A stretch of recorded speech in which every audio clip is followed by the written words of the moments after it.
नमस्कार आप सभी को। मैं डॉक्टर विजय देवी सिंह एक बार फिर से आप सभी का स्वागत करता हूं, इस्तकबाल करता हूं, अभिनंदन करता हूं। उम्मीद है आप सभी के हलचल जोरदार होंगे, तैयारी आप सभी की सुचारू रूप से चल रही होगी। परीक्षाओं का समय है, एग्जाम का समय है, भर्तियों का समय है और इस समय में हमारा पढ़ना, हमारा तैयारी करना बहुत ज्यादा जरूरी है। इसलिए एक छोटे से लेकिन महत्वपूर्ण टॉपिक पर आज हम चर्चा करने वाले हैं। एक ऐसा टॉपिक जिसको लेकर हमारे तमाम जो तैयारी करने वाले हैं उनके मन में हमेशा एक वहम बना रहता है, जिसको आप लोगों ने आईसीटी कहा है। और मजेदार बात देखिएगा, ये जो आईसीटी का जो टॉपिक है, सूचना संप्रेषण तकनीक आप इसको कह सकते हो। तो आपने इसको नाम दिया है सूचना संप्रेषण तकनीक, आप कह दीजिएगा इंफॉर्मेशनल कम्युनिकेशन टेक्नोलॉजी। मित्रों, आप इसको कहते हैं सूचना संप्रेषण तकनीक, आप लोगों ने इसे कहा है।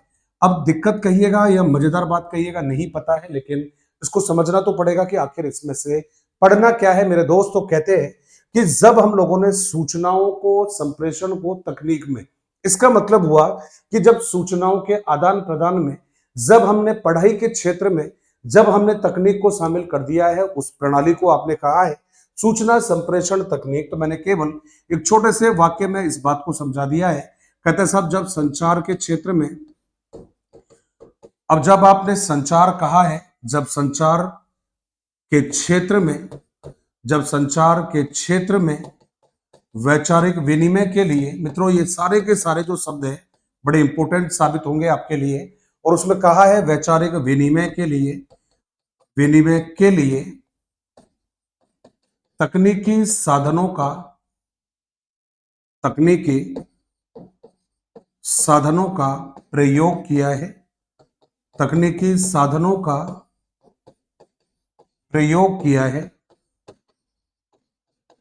उस तकनीक को या उस प्रणाली को सूचना संप्रेषण प्रणाली कहा है।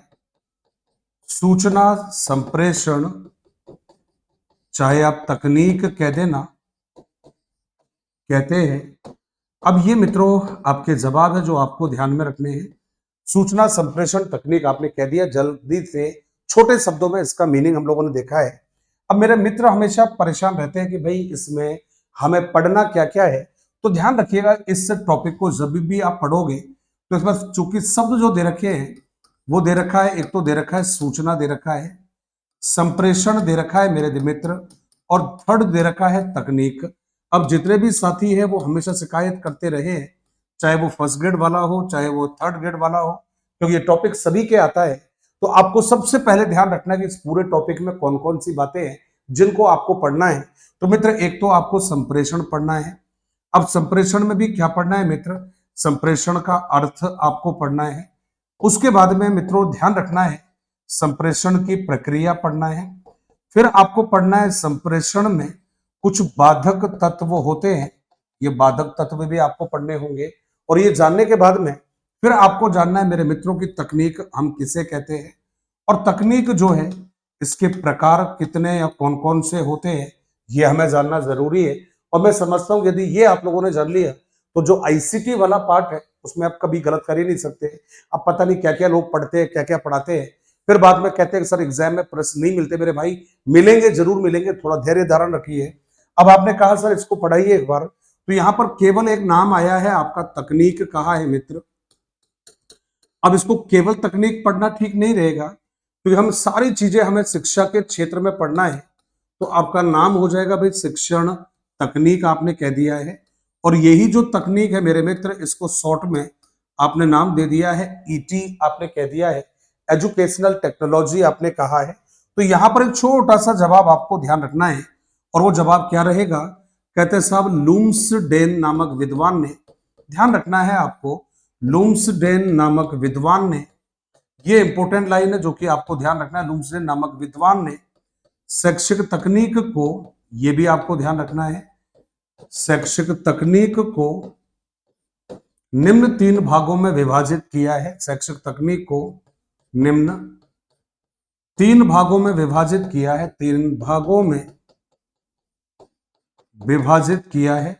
अब ये तीन जो भाग है आपके, ये कौन कौन से होंगे? तो भाई देखो, इसमें भी आपको एक जरूर बात ध्यान रखनी है, बड़ा ही मैं कहूंगा आसान वाला तरीका है इसको तैयार करने का।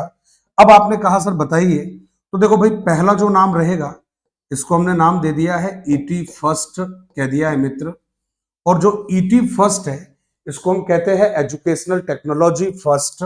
ध्यान रखिएगा, इसी को आपने नाम दे दिया है शैक्षिक तकनीक प्रथम। ये आपका पहला जवाब है, शैक्षिक तकनीक प्रथम आपने इसको कहा है। इसी को आप लोगों ने नाम दे दिया है, याद रखिएगा। और ये रहेगा हार्डवेयर अप्रोच आपने कहा है मित्र। तो इसको आप लोगों ने हार्डवेयर अप्रोच आपने इसको नाम दे दिया है। और ये जो हार्डवेयर अप्रोच है मित्र, इसी को हम लोगों ने नाम दिया है कठोर उपागम कह दिया है। तो ये हार्डवेयर अप्रोच भी यही है और कठोर उपागम भी आपका यही है। आइएगा, इतना ध्यान रखिएगा, इसमें केवल मशीनें शामिल होती है। सेकंड जो नाम रहेगा उस सेकंड को हम लोगों ने नाम दिया है, जी हाँ, और ये रहेगा आपका ईटी यानी कि एजुकेशनल टेक्नोलॉजी सेकंड आपने मित्रों इसको नाम दिया है। और ये जो ईटी सेकंड है इसी को आपने नाम दिया है सॉफ्टवेयर अप्रोच मित्र आपने कहा है। जी हाँ, सॉफ्टवेयर अप्रोच ये आपने इसको नाम दे दिया है। तो ये हो गया भाई आपका सॉफ्टवेयर अप्रोच हो गया है। और जो सॉफ्टवेयर अप्रोच है इसी को आपने मित्रों कहा है, ध्यान रखिएगा। और ये रहेगा सॉफ्टवेयर कह दीजिएगा।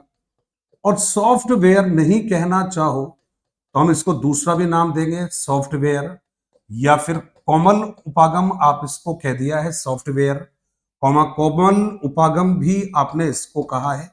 अब इसी को हम चाहे तो मित्रों ध्यान रखिएगा शैक्षिक तकनीक द्वितीय भी आपने कह दिया है, शैक्षिक तकनीक द्वितीय आपने इसको नाम दिया है। और मेरे तमाम जो मित्र रहेंगे ध्यान रखिएगा, यहां पर जो थर्ड जो नाम आएगा उसको आपने क्या नाम दिया है भाई, ये हो गया है आपका ईटी थर्ड हो गया है, ये आपने कहा है। और इसी को मित्रों ध्यान रखिएगा, आपने इंग्लिश में नाम दिया है सिस्टम अप्रोच आपने कहा है। तो ये हो गया भाई आपका सिस्टम अप्रोच हो गया है, जिसको आप लोगों ने प्रणाली उपागम कहा है मेरे मित्र। तो प्रणाली उपागम भी आपने इसी को कह दिया है। और इसी को आप लोगों ने हिंदी में कहा है, जो रहेगा आपका शैक्षिक तकनीक तृतीय। ध्यान रखिएगा, शैक्षिक तकनीक तृतीय आपने कहा है मित्र। अब इसमें भी मेरे जितने भी साथी बैठे हैं, क्योंकि शॉर्ट वीडियो लेकर आया हूं, छोटी छोटी क्लासों के माध्यम से समझाऊंगा, बहुत हो गया है आपका टाइम पास करना, बहुत हो गया है आप लोगों का आराम करना, बहुत हो गया है आप लोगों का बहाना बनाना। यदि बाकी अब आपको सफल होना है, कामयाब होना है, नौकरियां लेनी है, तो भाई अब खड़ा होना पड़ेगा, जागना पड़ेगा, आलस्य त्यागना होगा, पढ़ाई करनी पड़ेगी। इसलिए ये बेसिक इंट्रोडक्शन हुआ है आपका इस टॉपिक का। और याद रखिएगा मेरे भैया, अब नहीं पढ़ पाए, अब मेहनत नहीं कर पाए तो फिर बहाने बनाते रहना जिंदगी भर। तो ये आपका हुआ है। अब एग्जाम में इस टॉपिक को आगे जब हम लेकर चलेंगे तो आगे हमें कौन कौन सी बातें पढ़नी है आगे वाली क्लास में। तो मेरे मित्र आपको ध्यान रखना है कि जब भी आप पढ़ोगे आईसीटी को, तो इस आईसीटी के बारे में आप बस दो बातें बाकी है पढ़ना आपका।